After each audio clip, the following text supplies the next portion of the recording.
Have I been fair to you this time? You've been amazingly fair.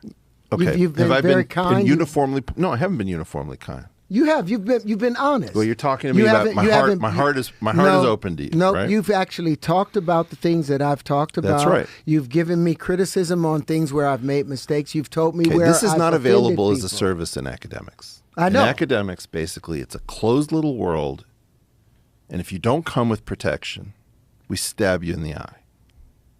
This idea that Neil said about why doesn't he just submit to peer review? It's the biggest bunch of shit I've ever heard. We've in my got life. 2 papers, the geometry of the proton. Did you get to see that? Can we pull up the Neil stuff on that I prepared on that page? Because I cannot believe how disingenuous this is. He calls you the worst insult in academics, which is there was a study called Dunning-Kruger effect. is both an effect that is studied and the ultimate insult. It's basically your mama, right? Mm-hmm. Let's just click on that and see what happens. So I spent a lot of time on it, and I thought, out of respect for him, what I should do is give him my most informed critical analysis that I can. In my field, we call that a peer review. You come up with an idea, you present it either at a conference or you first write it up, and you send it to your colleagues. It is their duty to alert you of things about your ideas that are either misguided or wrong, or there's the calculation that doesn't work out, or the logic doesn't comport. That's their job. Not all ideas will turn out to be correct. Most won't be. But to get to that point, you need to know things like, what has everyone else said about this same subject? Am I repeating someone else's work? Is this a new insight that no one else has had, but has foundations that are authentic or legitimate or objectively true? Am I making a false assumption? Am I making an assumption that someone else has already shown to be false? All of this goes on the frontier of science. Let me make it clear that I'm delighted when I see people with active minds trying to tackle the great unknowns in the universe. It's a beautiful thing that people want to participate on this frontier.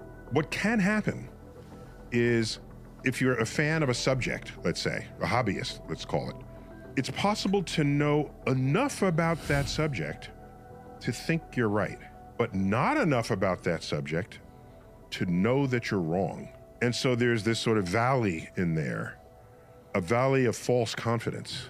This has been studied by others, and it's called the Dunning-Kruger effect. It's the phenomenon where a little bit of knowledge, you over-assess how much of that subject you actually know. And then when you learn even more, you realize, no, I didn't know as much as I thought I did. So then there's a sort of a lull there. And then when you learn even more, you come back up. Ultimately, learning enough to know whether you were right or wrong. To become an expert means you spend all this time. It doesn't happen overnight. You can't just sit in an armchair and say, I'm now an expert. It requires years and years of study, especially looking through journals where new ideas are published and contested. That's what we have learned is the most effective means of establishing that which is objectively true, or determining that which is objectively false. Both of those work hand in hand to move the needle on our understanding of the universe. I'm going to read you just my opening line here. It's titled 1 × 1 = 2. Okay. So I lead off. So that was now if we go below that, what do we have? Is that let's try that. Hi, Sir Arthur Eddington, an astrophysicist, provided the first experimental evidence for Einstein's general theory of relativity, which, by the way, was published in a peer-reviewed journal. Crazy idea. The platform to be accepted for the ideas is not social media. It is not Joe Rogan. It is not my podcast.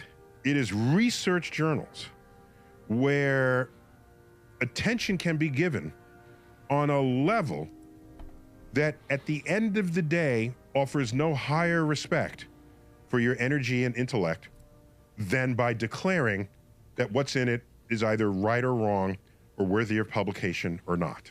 I wanted to post this to my website so you can see my comments mixed in with his treatise, but you got the sense of it. Thanks for listening. Okay. I want to be very careful about my words. Is there anything below that we've put together? This is, let's go above. This is Neil deGrasse Tyson, just so you don't feel bad about yourself, talking about me and my theories based on a question in an Ask Me Anything.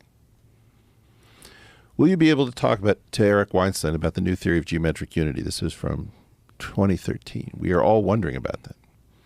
Cosmos is not your normal talking head documentary. In fact, it's the feature of the original that enabled the series to live for an entire generation beyond the shelf life of hundreds of other science documentaries that came afterwards. So the answer is no. Let me explain where you are.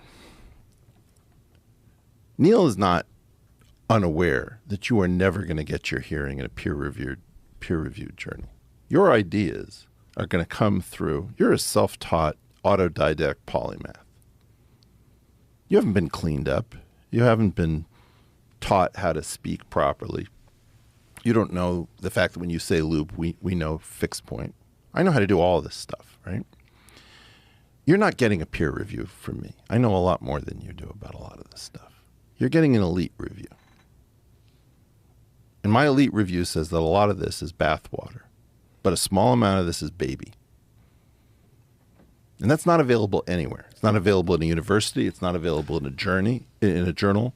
That's available on the Joe Rogan Experience. And you know, Neil's right. If what you want is peer review, you should go to a journal and they will laugh you out. They will take one look at your email address. And if it doesn't end in .edu, I promise you, you're not going to get hurt. Do me a favor, Jamie. Can you pull up? Let him finish. Hold on, let him finish because this is a sustained thought. Let's go below where we just were, Jamie.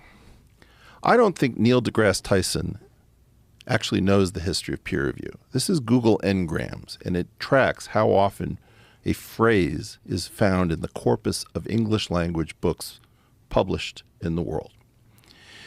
Peer review basically begins in the mid-1960s. Now, there were various forms of review. Editors, in particular, were very distinguished individuals who were chosen to not peer review things, to simply take a look at things and see who should be published and who should be not.